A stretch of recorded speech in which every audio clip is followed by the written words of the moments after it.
Hi ಎಲ್ಲರಿಗೂ ನಮಸ್ತೆ, welcome back to my YouTube channel ಅನುಗಳ ಕನ್ನಡ ವ್ಲಾಗ್ಸ್. ನಾನು ನಿಮ್ಮನ್ನು ಎಲ್ಲರೂ ಆರೋಗ್ಯವಾಗಿ ಕ್ಷೇಮವಾಗಿದ್ದೀರಾ ಅಂತ ಅಂದ್ಕೊಂಡು ವ್ಲಾಗ್ನ ಸ್ಟಾರ್ಟ್ ಮಾಡ್ತಾ ಇದ್ದೀನಿ.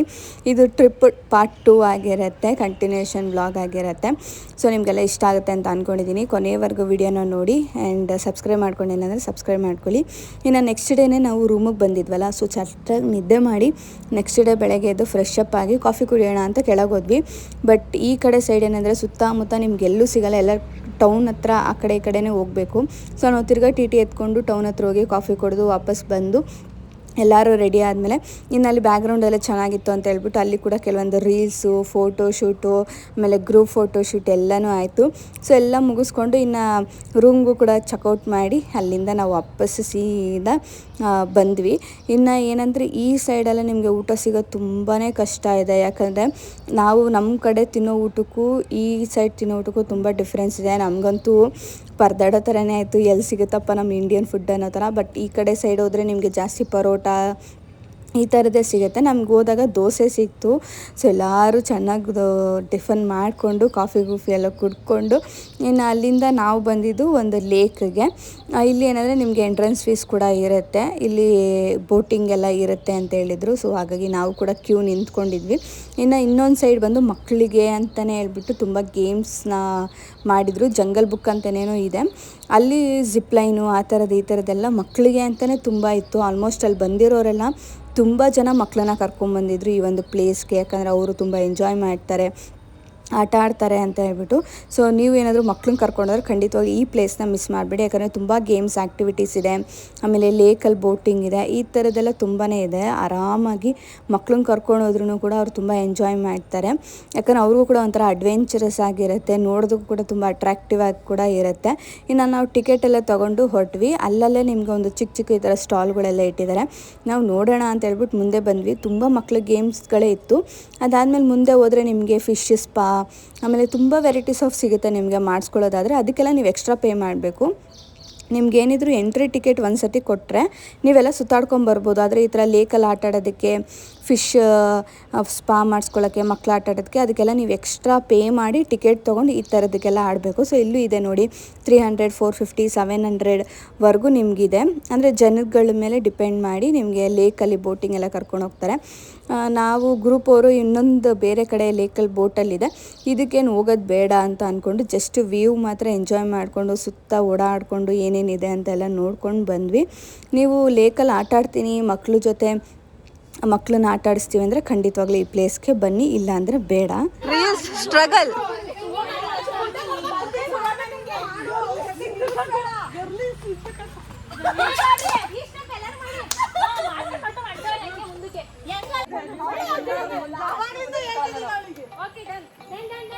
ಇನ್ನು ಅಲ್ಲೇ ನಾವು ಬ್ಯಾಕ್ಗ್ರೌಂಡ್ ಎಲ್ಲ ಚೆನ್ನಾಗಿತ್ತು ಅಂತ ಹೇಳ್ಬಿಟ್ಟು ಗ್ರೂಪ್ ರೀಲ್ಸ್ ಎಲ್ಲ ಮಾಡಿದ್ವಿ. ಕೆಲವೊಂದಿಷ್ಟು ನಾವು ಕೂಡ ಫೋಟೋಸು ರೀಲ್ಸ್ ಎಲ್ಲ ತೊಗೊಂಡು ಇನ್ನು ಅಲ್ಲೇ ನಿಮಗೆ ನಾನು ಹೇಳ್ದಾಗೆ ಸ್ಟಾಲ್ಗಳು ಸಿಗುತ್ತೆ. ಇಲ್ಲೆಲ್ಲ ತುಂಬ ವುಡನ್ ಥಿಂಗ್ಸ್ ಎಲ್ಲ ಇಟ್ಟಿರ್ತಾರೆ. ಆಮೇಲೆ ಕೀ ಚೈನು ಈ ಥರ ಸುಮಾರಷ್ಟು ಇತ್ತು, ಎಲ್ಲನೂ ಶಾಪಿಂಗ್ ಮಾಡ್ತಾಯಿದ್ರು. ನಾವು ಕೆಲವೊಂದಿಷ್ಟು ನೋಡಿದ್ವಿ. ನಮಗೇನು ಶಾಪಿಂಗ್ ಮಾಡಲೇಬೇಕು, ಇದನ್ನು ತೊಗೊಳ್ಳೇಬೇಕು ಅನ್ನೋ ಐಟಮ್ಸ್ ಯಾವುದು ನಮ್ಗೆ ಅಷ್ಟೊಂದೇನು ಅನ್ನಿಸ್ಲಿಲ್ಲ. ಸೊ ನಾವೇನು ಶಾಪಿಂಗ್ ಮಾಡಲಿಲ್ಲ, ಜಸ್ಟ್ ಎಲ್ಲ ಒಂದು ರೌಂಡ್ ನೋಡಿಕೊಂಡು ಆರಾಮಾಗಿ ಸುತ್ತಾಡಿಕೊಂಡು ಇನ್ನು ಅಲ್ಲಿಂದ ಟಿನಲ್ಲಿ ತಿರ್ಗಾ ಸ್ಟಾರ್ಟ್ ಮಾಡಿದ್ವಿ ನಮ್ಮ ಜರ್ನಿನ. ಆ್ಯಂಡ್ ನಾನು ತುಂಬ ಜನ ಕೇಳಿದ್ರಿ ಈ ಕಡೆ ಬರ್ಬೋದಾ, ಚೆನ್ನಾಗಿದೆಯಾ, ಓಡಾಡ್ಬೋದಾ, ಆರಾಮಾಗಿ ಪ್ಲೇಸಸ್ ನೋಡ್ಬೋದಾ ಅಂತ. ಪ್ಲೇಸಸ್ ನೋಡ್ಬೋದಾ ಅಂದರೆ ಸ್ವಲ್ಪ ಕವರ್ ಮಾಡೋದು ಕಷ್ಟನೇ. ಯಾಕಂದರೆ ಒಂದೊಂದು ಪ್ಲೇಸ್ಗೂ ಇನ್ನೊಂದು ಪ್ಲೇಸ್ಗೂ ತುಂಬ ಡಿಸ್ಟೆನ್ಸ್ ಇರುತ್ತೆ. ಅಲ್ಲಿ ನೀವು ಟ್ರಾವೆಲಿಂಗಿಗೆ ಅರ್ಧ ಆಗುತ್ತೆ. ಸೊ ಹಾಗಾಗಿ ನೀವು ಪರ್ಟಿಕ್ಯುಲರಾಗಿ ಗೇಮ್ಸ್ಗಳು ಆಮೇಲೆ ಈ ಥರದಕ್ಕೆಲ್ಲ ನೀವು ಎಂಜಾಯ್ ಮಾಡ್ತೀನಿ ಅಂದರೆ ಖಂಡಿತವಾಗ್ಲೂ ಇಲ್ಲಿ ಬರ್ಬೋದು. ಇಲ್ಲ ಬರೀ ನೇಚರ್ನ ನೋಡ್ಕೊಂಡು ಹೋಗ್ತೀನಿ ಅಂದರೆ ನನಗೇನೋ ಅಷ್ಟು ವರ್ತ್ ಅಂತ ಅನ್ನಿಸ್ಲಿಲ್ಲ. ಸೊ ನೀವು ಫುಲ್ಲು ಗೇಮ್ಸಲ್ಲಿ ಆಮೇಲೆ ತುಂಬಾ ಇದೆ ಆ್ಯಕ್ಟಿವಿಟೀಸ್, ಅದನ್ನೆಲ್ಲ ಆಡ್ತೀನಿ ಎಂಜಾಯ್ ಮಾಡ್ತೀನಿ ಅಂದರೆ ಖಂಡಿತವಾಗ್ಲೂ ವರ್ತ್ ಅಂತಲೇ ಹೇಳ್ಬೋದು. ಅಲ್ಲಿಂದ ನಾವು ಅಲ್ಲೇ ಒಂದು ಬೀಚ್ ಇತ್ತು, ಸೊ ಹೋಗೋಣ ಅಂತ ಹೇಳ್ಬಿಟ್ಟು ಅಂದ್ಕೊಂಡು ನಾವು ಬೀಚ್ ಹತ್ರ ಹೊರಟ್ವಿ. ಸಿಕ್ಕಾಪಟ್ಟೆ ಬಿಸಿಲಿತ್ತು, ಹಾಗಾಗಿ ಎಲ್ಲರೂ ಒಂದೊಂದು ಐಸ್ ಕ್ರೀಮ್ ತೊಗೊಂಡು ತಿನ್ಕೊಂಡು ಇನ್ನು ಬೀಚ್ ಹತ್ರ ಕೂಡ ಹೋದ್ವಿ.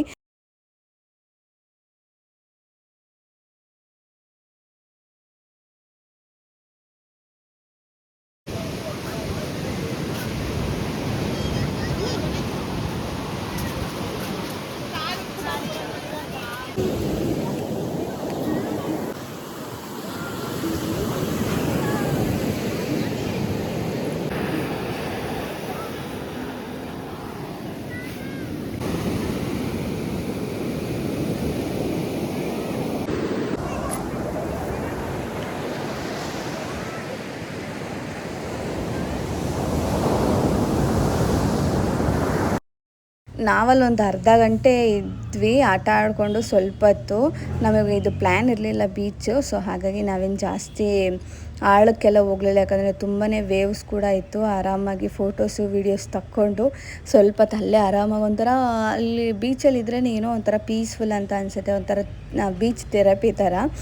ಎಷ್ಟೋ ಒಂಥರ ವಿಷಯಗಳು ನಮ್ಮ ಮೈಂಡಿಂದ ಹೊಟ್ಟೋಗುತ್ತೆ ಆ ಒಂದು ಸಮುದ್ರದ ಅಲೆ ಸೌಂಡ್ಗೆ, ಎಷ್ಟೋ ಪೀಸ್ಫುಲ್ ಅಂತ ಅನಿಸುತ್ತೆ. ಸೊ ನಾನಂತೂ ಅದೊಂಥರ ಎಂಜಾಯ್ ಮಾಡಿದೆ, ವೀಡಿಯೋಸ್ ಕೂಡ ಮಾಡ್ಕೊಂಡ್ವಿ. ಅದ್ರ ಜೊತೆಗೆ ನಾವಲ್ಲಿ ಆರಾಮಾಗಿ ಒಂಥರ ಕಾಮ್ನೆಸ್ ಅಂತಾರಲ್ಲ, ಆರಾಮಾಗಿ ಕೂತ್ಕೊಂಡು ಅದನ್ನು ನೋಡಿಕೊಂಡು ಏನೂ ಯೋಚನೆ ಮಾಡ್ದಿರೆ ಆರಾಮಾಗಿದೆಯಲ್ಲ, ಅದೊಂಥರ ನಿಜವಾಗ್ಲೂ ಒಂಥರ ಸೂಪರ್ ಎಕ್ಸ್ಪೀರಿಯನ್ಸ್ ಅಂತಲೇ ಹೇಳ್ಬೋದು.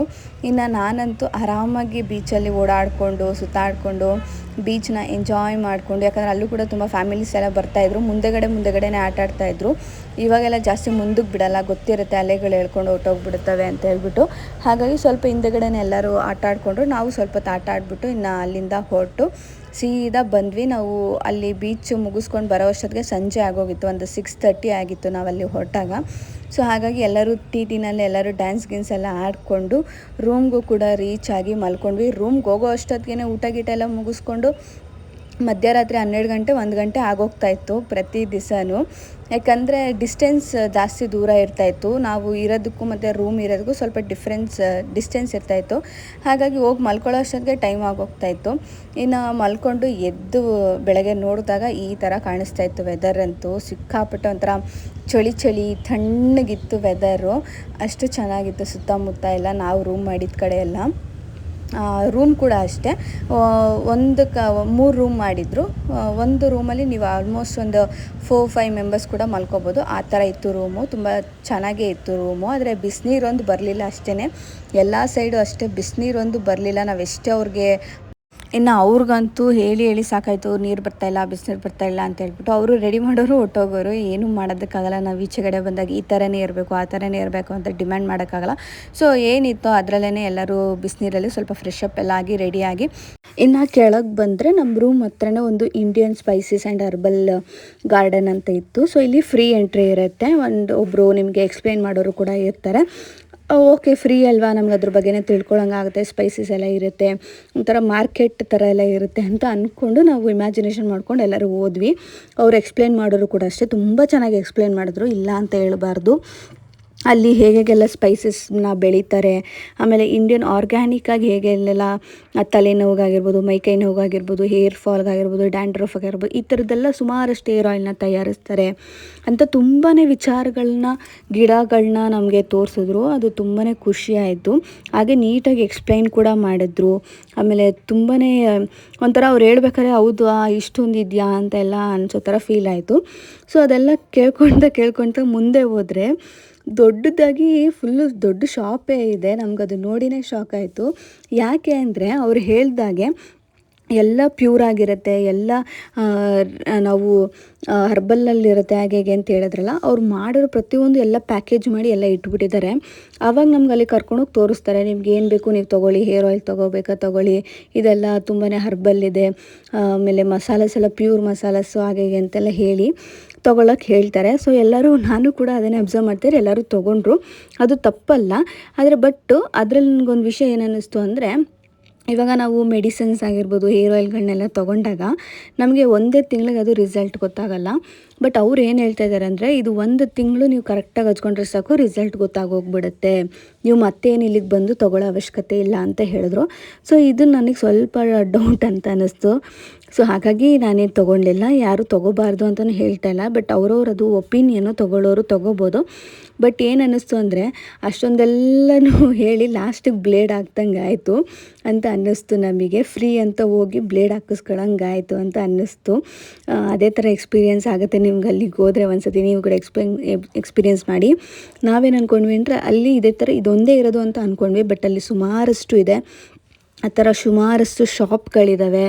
ಆಮೇಲೆ ಸುಮಾರಷ್ಟು ಗಾರ್ಡನ್ಗಳಲ್ಲೂ ಬೇರೆ ಬೇರೆ ಕಡೆಯೂ ಇದೆ. ಅದನ್ನೆಲ್ಲ ನಾವು ಆನ್ ದ ವೇ ಹೋಗಬೇಕಾದ್ರೆ ಅದನ್ನೆಲ್ಲ ಅಬ್ಸರ್ವ್ ಮಾಡಿದ್ವಿ. ಸೊ ಅವ್ರು ಹೇಳಿದ ಪ್ರಕಾರ ನೀನು 1 ತಿಂಗಳು ಅದನ್ನು ಹಾಕ್ಕೊಂಡಿದ್ದ ತಕ್ಷಣ ಎಲ್ಲ ವಾಸಿಯಾಗೋಗುತ್ತೆ ಅನ್ನೋದು ನಿಜವಾಗ್ಲೂ ನಂಬಕ್ಕಾಗ್ದಿರೋ ವಿಷಯನೇ. ಯಾಕಂದರೆ ಎಂಥ ಡಾಕ್ಟ್ರೇ ಹೇಳೋದು ಅಷ್ಟೇ, ನಿಮಗೆ ಕಾಯಿಲೆ ವಾಸಿ ಆಗಬೇಕಂದ್ರೆ ನೀವು ಅದನ್ನು 2 ತಿಂಗಳು 3 ತಿಂಗಳು ತೊಗೊಳ್ಳೇಬೇಕು. ಅದು ನಿಮಗೆ ಹೇಗೆ ವರ್ಕ್ ಆಗ್ತದೆ, ಹೇಗೆ ಬಿಡ್ತಾ ಇದೆ ಅನ್ನೋದು ನಿಮಗೆ ಗೊತ್ತಾಗುತ್ತೆ. ಅದಾದಮೇಲೆ ನೀವು ರೆಗ್ಯುಲರ್ಗೆ ಯೂಸ್ ಮಾಡಬೇಕು ಅಂತ ಹೇಳ್ತಾರೆ. ಇವರಿಲ್ಲ, 1 ತಿಂಗಳು ಯೂಸ್ ಮಾಡಿದ್ರೆ ಸಾಕು, ನೀವು ತಿರ್ಗಿ ಇಲ್ಲಿ ಬಂದು ತೊಗೊಳ್ಳೋ ಹೋಗೋಂಥ ಅವಶ್ಯಕತೆ ಇಲ್ಲ ಅಂತ ಹೇಳ್ತಾರೆ. ಸೊ ಅದು ಸ್ವಲ್ಪ ಶಾಕಿಂಗ್ ಅಂತ ಅನ್ನಿಸ್ತು. ಹೋಗಲಿ ಬಿಡಿ, ಬ್ಲೇಡ್ ಹಾಕ್ಸ್ಕೊಳ್ಳೋಂಗೆ ಆಗ್ತದೆ ಫ್ರೀಯಾಗಿ ಹೋಗಿ. ಇನ್ನು ಅಲ್ಲಿಂದ ನಾವು ಮುಂದೆ ಬಂದಿದ್ದು ಒಂದು ಪಾರ್ಕಿಗೆ. ಅಲ್ಲಿ ಏನಂದರೆ ಸುಮಾರಷ್ಟು ಇಲ್ಲೂ ಕೂಡ ಸೇಮೇ ನಿಮಗೆ ಗೇಮಿಂಗ್ದಾಗಿರ್ಬೋದು, ಅಡ್ವೆಂಚರಸ್ದಾಗಿರ್ಬೋದು, ಹೋಟೆಲ್ ಆಗಿರ್ಬೋದು ತುಂಬಾ ಇತ್ತು. ನಾವು ಇಲ್ಲಿಗೂ ಕೂಡ ಹೋದ್ವಿ. ನಮಗೇನಿತ್ತು ಅಂದರೆ ಮುನ್ನಾರಲ್ಲಿ ನಾವು ಇದ್ದಿದ್ದು ಇದು. ಮುನ್ನಾರಲ್ಲಿ ನಿಮಗೆ ಟೀ ಎಸ್ಟೇಟ್ಗಳು ತುಂಬಾ ಸಿಗುತ್ತೆ. ಸೊ ಟೀ ಎಸ್ಟೇಟ್ಗೆ ಹೋಗಬೇಕು ಅಂತ ಹೇಳ್ಬಿಟ್ಟು ಅಂದ್ಕೊಂಡು ಹೋಗಿದ್ದು. ಅಲ್ಲೇ ಇದು ಕೂಡ ಇತ್ತು, ಮುನ್ನಾರಲ್ಲೇ ಇದೊಂದು ಪಾರ್ಕ್ ಥರನೂ ಇತ್ತು. ಅಂದರೆ ಇಲ್ಲೂ ಕೂಡ ಸೇಮ್ ಅದೇ ಥರನೇ ಆಯುರ್ವೇದ ಪ್ರಾಡಕ್ಟ್ಗಳು ಸಿಗುತ್ತೆ, ಫಿಶ್ ಸ್ಪಾ ಮಾಡ್ತಾರೆ, ಆಮೇಲೆ ಗೇಮಿಂಗ್ಗಳಿರುತ್ತೆ, ಆಮೇಲೆ ಸೀರೆಗಳು, ಈ ಥರ ಸುಮಾರಷ್ಟು ಇದನ್ನು ಒಂದೇ ಕಡೆನೇ ಇತ್ತು. ನಾವು ಕೂಡ ಓಕೆ ನೋಡೋಣ ಅಂತ ಹೇಳಿ ಹೋದ್ವಿ. ಬಟ್ ನಮಗೇನಾಯಿತು ಅಂದರೆ ಟೈಮ್ ಆಗಿಬಿಡುತ್ತೆ, ನಾವು ಟೀ ಎಸ್ಟೇಟ್ನ ನೋಡೋಕ್ಕಾಗಲ್ಲ, ಕ್ಲೋಸ್ ಮಾಡಿಬಿಡ್ತಾರೆ ರಾತ್ರಿ ಆದರೆ ಅಂತ ಹೇಳಿದ್ರು. ಸೊ ಹಾಗಾಗಿ ಫಟಾಫಟ ಅಂತ ನಾನು ಕಾಸ್ಟ್ಯೂಮ್ ಎಲ್ಲ ಚೇಂಜ್ ಮಾಡಿಕೊಂಡು ಟೀ ಎಸ್ಟೇಟ್ಗೆ ಹೋಗಿ ಅಲ್ಲಿ ಕೆಲವೊಂದಿಷ್ಟು ರೀಲ್ಸ್ ಮಾಡಿ ಫೋಟೋಸ್ ಎಲ್ಲ ತೆಗೆಸ್ಕೊಂಡ್ವಿ. ಮಸ್ತಾಗಿತ್ತು ಮಾತ್ರ. ನೀವು ಹತ್ತಬೇಕಾದ್ರೆ ಅದೊಂದು ಫೀಲ್ ಮಾಡ್ತೀರ ಗೊತ್ತಾ, ದೂರದಿಂದ ಅದೊಂಥರ ಸ್ನೋ ಥರ ಇರುತ್ತೆ ನೋಡಿ ಬೆಟ್ಟ. ಅದನ್ನು ನೋಡೋದಕ್ಕೆ ಮಾತ್ರ ಸಿಕ್ಕಾಪಟ್ಟೆ ಚೆನ್ನಾಗಿರುತ್ತೆ. ಮುನ್ನಾರ್ಗೆ ಏನಕ್ಕೆ ಬರಬೇಕು ಅಂದರೆ ಇದೊಂದಕ್ಕೆ ಬರಬೇಕು ಅಂತ ಅನ್ನಿಸ್ತು ನನಗೆ, ಅದೊಂದು ಎಸ್ಟೇಟ್ ನೋಡೋಕ್ಕೆ. ಬಟ್ ತುಂಬ ಕಡೆ ನಿಮಗೆ ಅಲೋ ಇಲ್ಲ, ಬಿಡಲ್ಲ. ನಾವು ಬೆಟ್ಟದ ತುದಿಗಂಟ ಹೋಗಿ ಅಲ್ಲಿ ನಿಮಗೆ ಟೀ ಎಸ್ಟೇಟ್ ಇದೆ. ನಿಮಗೆ ಆ ಎಸ್ಟೇಟಲ್ಲಿ ಫ್ಯಾಕ್ಟ್ರಿ ಕೂಡ ಇದೆ. ಆ ಫ್ಯಾಕ್ಟ್ರಿಗೊಳಗೆ ಹೋಗಿ ನೀವು ಹೇಗೆ ಮಾಡ್ತಾರೆ ಮ್ಯಾನುಫ್ಯಾಕ್ಚರ್ ಅದು ಇದು ಎಲ್ಲ ನೋಡ್ಕೊಂಬರ್ಬೋದು. ಬಟ್ ನಾವೇನು ಹೋಗಲಿಲ್ಲ. ಜಸ್ಟ್ ನಾವು ತಿರ್ಗಾ ಕೆಳಗೆ ವಾಪಸ್ ಬಂದು ಅಲ್ಲಿ ಒಂದು ಟೀ ಎಸ್ಟೇಟಲ್ಲಿ ಸುಮಾರು ಜನ ಫೋಟೋಸ್ ತಗೋತಾಯಿದ್ರು. ಅಲ್ಲಿ ನಾವು ತೊಗೊಂಡ್ವಿ. ಯಾಕಂದರೆ ಎಲ್ಲ ಕಡೆನೂ ನಿಮಗೆ ಬಿಡಲ್ಲ, ಅಲೋಡೇ ಇಲ್ಲ. ಯಾವುದೋ ಪರ್ಟಿಕ್ಯುಲರಾಗಿ ಯಾವುದೋ 1-2 ಪ್ಲೇಸ್ಗೆ ಮಾತ್ರ ನಿಮಗೆ ಅಲೌಡ್ ಇರುತ್ತೆ. ಸೊ ಹಾಗಾಗಿ ಮುನ್ನಾರ್ಗೆ ಹೋಗ್ತೀರಾ ಟೀ ಎಸ್ಟೇಟ್ ನೋಡೋಕ್ಕೆ ಅಂದರೆ, ನೀವೇನಾದರೂ ಫ್ಯಾಕ್ಟ್ರಿಗೆ ಹೋಗಿ ಅದನ್ನೆಲ್ಲ ನೋಡಿಕೊಂಡು ಎಕ್ಸ್ಪೀರಿಯೆನ್ಸ್ ಮಾಡಿಕೊಂಡು ಅಲ್ಲಿ ಫೋಟೋಸ್ ತೊಗೋತೀರಾ ಅಂದರೆ ಅದಕ್ಕೆಲ್ಲ 1 ದಿವಸ ಬೇಕು. ಹಾಗಾಗಿ ಅದನ್ನೆಲ್ಲ ನೀವು ಮುಂಚೆನೇ ಯೋಚನೆ ಮಾಡ್ಕೊಂಡು ಹೋಗಿ. ನಾವು ಅಲ್ಲಿಂದ ತಿರ್ಗಾ ಮೇಲ್ಗಡೆ ಇದ್ದವ್ರು ತಿರ್ಗಾ ಕೆಳಗೆ ಬಂದು ಇದೊಂದು ಫೋಟೋ ಪಾಯಿಂಟ್ ಇದೆ. ಇಲ್ಲೇನಂದರೆ ಈ ಥರ ಅವರ ಒಂದು ಸ್ಟೈಲ್ನಲ್ಲಿ ಬಟ್ಟೆ ಎಲ್ಲ ಕಟ್ಟಿ ಬೊಟ್ಟಿ ಎಲ್ಲ ಕೊಟ್ಬಿಟ್ಟು ಫೋಟೋ ತೆಗಿತಾರೆ. ಇನ್ನೂ ಡಿಫ್ರೆಂಟಾಗೆಲ್ಲ ಹಾಕಿ ತೆಗಿತಾರೆ. ಬಟ್ ಇಲ್ಲಿ ತುಂಬಾ ಸಿಂಪಲ್ಲಾಗಿತ್ತು. ಇದಕ್ಕೆ ನಾವು 300 ಪೇ ಮಾಡಿದ್ವಿ. 5 ಫೋಟೋಸ್ಗೆ 200. ಅವರು ಎಷ್ಟು ತೆಗ್ದಿರ್ತಾರೆ ನೋಡಿ, ಅಷ್ಟೂ ಫೋನಿಗೆ ಕಳಿಸ್ಬೇಕು ಅಂದರೆ 300. ಇನ್ನೂ ಜಾಸ್ತಿನೂ ಕೇಳ್ತಾರೆ. ಬಟ್ ಇದರಲ್ಲಿ ಏನಾಯಿತು ಅಂದರೆ ರೋಡ್ ಹತ್ರನೇ ನಿಂತ್ಕೊಂಡು ಹಿಂದೆಗಡೆ ವ್ಯೂ ಜೊತೆಗೆ ನಮ್ಮ ಫೋಟೋಸ್ ತೆಗಿತಾರೆ. ಅದು ಬಿಟ್ಟರೆ ನಮ್ಮನ್ನು ಒಳಗೆ ಅಲೌಡ್ ಇಲ್ಲವೇ ಇಲ್ಲ. ಹಾಗಾಗಿ ಅದೊಂದು ಇದು ನಮಗೆ, ನಾವು ಇಲ್ಲಿ ಒಳಗೆ ಹೋಗ್ತೀವಿ ಅಂತ ಕನಸಲ್ಲೂ ಅಂದ್ಕೋಬಾರ್ದು ಅಷ್ಟೇ. ಜಸ್ಟ್ ಈಚೆಗಡೆ ಫೋಟೋಸ್ ತೊಗೊಂಡು ಬರಬೇಕು. ಬಟ್ ಮುನ್ನಾರ್ ವ್ಯೂಗೆ ಎಂಜಾಯ್ ಮಾಡಿದ್ರೆ ಖಂಡಿತವಾಗ್ಲೂ ಲಾಸ್ ಇಲ್ಲ. ವ್ಯೂನ ಮಸ್ತಾಗಿ ಎಂಜಾಯ್ ಮಾಡ್ಬೋದು, ಅಷ್ಟು ಸಖತ್ತಾಗಿದೆ ಮುನ್ನಾರಂತೂ. ನಾವು ಹೋಗಿದ್ದು ಸೆಕೆಂಡ್ ಡೇ ಮುನ್ನಾರ್ಗೆ. ನಿಜವಾಗ್ಲೂ ಹೇಗೆ ಅನ್ನಿಸ್ತು ಅಂದರೆ ಒಂಥರ ಈ ನಮ್ಮ ಭೂಮಿನಲ್ಲಿ ಈ ಥರ ಒಂದು ಇದೆಯಲ್ಲ ಅನ್ನೋದೇ ಒಂಥರ ಶಾಕಿಂಗ್ ಅಂತ ಅನಿಸುತ್ತೆ. ಯಾಕಂದರೆ ವೆದರ್ಗೂ ಆ ಗ್ರೀನರಿಗೂ ಆ ಬೆಟ್ಟದಲ್ಲಿ ಹೇಗೆ ಅವರು ಟೀನ ಆ ಥರ ಬೆಳೀತಾರೆ, ಅಷ್ಟು ಸ್ಲೋಂಪಾಗೆಲ್ಲ ಇರುತ್ತೆ ಅಂತ ತುಂಬ ಶಾಕಿಂಗ್ ವಿಷಯಗಳನ್ನ ನಾವೆಲ್ಲ ಅಬ್ಸರ್ವ್ ಮಾಡ್ಬೋದು. ಬಟ್ ತುಂಬಾ ಚೆನ್ನಾಗಿದೆ. ಅದೊಂದು ವ್ಯೂ ನೋಡೋದಕ್ಕೆ, ಎಂಜಾಯ್ ಮಾಡೋದಕ್ಕೆ ನೀವು ಹೋಗಬೇಕು ಅಂದ್ಕೊಂಡಿದ್ರೆ ಖಂಡಿತವಾಗ್ಲೂ ಹೋಗ್ಬೋದು. ಅದು ಬಿಟ್ಟರೆ ನೀವು ಊಟಿ ಇಲ್ಲ ಮಡಿಕೇರಿ ಈ ಸೈಡ್ ಹೋದ್ರೂ ಈ ಥರ ಎಲ್ಲ ಎಸ್ಟೇಟ್ಗಳು ಸಿಗುತ್ತೆ, ಅಲ್ಲೂ ಕೂಡ ನೀವು ಆರಾಮಾಗಿ ಹೋಗ್ಬೋದು. ಸೊ ಈ ಥರ ಇತ್ತು ನಮ್ಮ ಡೇ 2 ಒಂದು ಟ್ರಿಪ್ ವ್ಲಾಗು. ನಿಮ್ಗೆ ಹೇಗೆ ಅನ್ನಿಸ್ತು ಪ್ಲೇಸಸ್ನೆಲ್ಲ ನೋಡಿ ಅಂತ ಕಮೆಂಟ್ ಮಾಡಿ.